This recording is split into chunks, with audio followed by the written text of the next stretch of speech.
Welcome to Ruger Tech Tips. We're going to talk about disassembly of the Ruger LC Carbine in 45 Auto. It's very similar to the Ruger LC Carbine in 5.7. There's two minor differences that we'll talk about, but it should be fairly familiar to you. First off, I have no ammunition on the table. Firearm is clear, chamber flag is in. I'm going to wear my safety glasses. So we'll start by opening the bolt. And to do that, we're going to pull back on the charging handle while we push up on the bolt hold open. That is done. Chamber flag fell out. I'm going to inspect the chamber. I can see that there's no ammunition and no magazine. Now I'm ready to begin disassembly. I'm going to close the bolt. To do that, I'm just going to press the bolt release.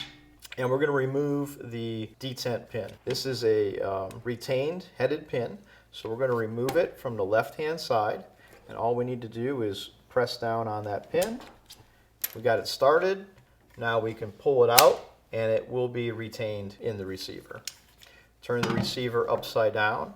I'm going to pull backwards on the grip frame assembly. And I only need to pull it back about 1/4 inch in order to get it free, and then I can lift it up and off.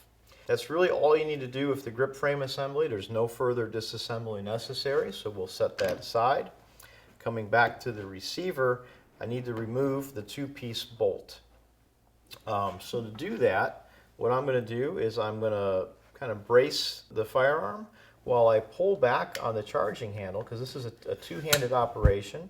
I'm going to hold it all the way to the rear while I lift up on the rear bolt, and I just slide it up and out. That's all there is to that. Let the bolt ease forward. Next, I have to remove the buffer assembly. To do that, I'm going to pull back or pull forward on the buffer, pull that up and out. That comes out as a retained recoil spring. And then finally, I'm going to remove the front bolt, and to do that, again, I just pull back on the charging handle, slide the front bolt all the way back, and I can lift it up and out. So I have my front bolt, rear bolt, buffer assembly. Finally, this is just a little filler piece, and you can slide that back, and that will come out and allow you to fully clean inside of the receiver. Here you really get a good view of the barrel, and you can see just how much of the barrel is inside of the receiver, which is kind of what creates the compactness of this firearm. Next thing we're going to do is to remove the stock assembly. You're going to use the included 9/64 Allen wrench, and all we have to do is loosen that hinge. A couple of turns, doesn't need to come completely out, and we can remove the rear stock assembly. You'll note that in the rear of the receiver, in the Picatinny rail section, there's a hole, and that's what allows you to run a cleaning rod through there to clean the barrel.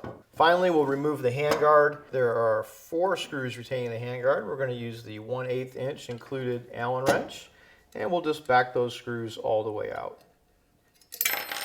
Okay. Keep those in a tray so we don't lose them, and we'll just work our way around.